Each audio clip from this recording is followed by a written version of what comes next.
زنک شوهرش کسل میشود. اون شوهرش که بسیار دوست میداشت تمام دخترها را میبره، هیچ صحت نمیشود. بعد یک آدم میگه که هو یک دکتری قدیمی است کو انا پیش امو بره دکتری زور امو توبتش میکنه. و میگه جود اون قشلاق داخلی در کو یک مرد سفید بود کو شد میگه.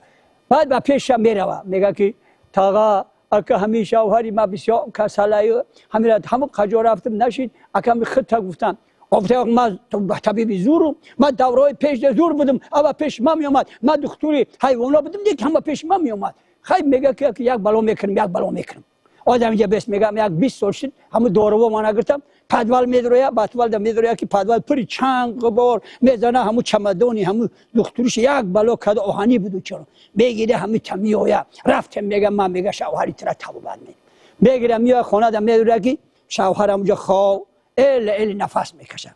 بعد زنک میگه که گوش کن خوره اینجا ندارو تو در پوش و در پوش ما خدم هودی. بعد درنده میدرویا او زنک ایپشتی در گوش کردی سر کمتر میگه تق تق تق تق تق تق. بعد یه وقت در هوی میکنه گوش کن کلین ها انبر داری انبر چون میکنی تق انبر بیار گپ نزن. خیلی انبر میگیره میاره میتن ندارو اینجا ندارو انبر میگیره یه وقت با ترق ترق ترق ترق این زنک ایپشتی در واه چی یه وقت با در هوی میکنه تق تق ای کلین ها تاور داری او تاور چون میکنی اوکی تاور برو چی تاور بیار گپی زیاد نزن. خیلی تاور ایدن در ندارو اینجا نبی با کمتر پاسم تق تق تق تق.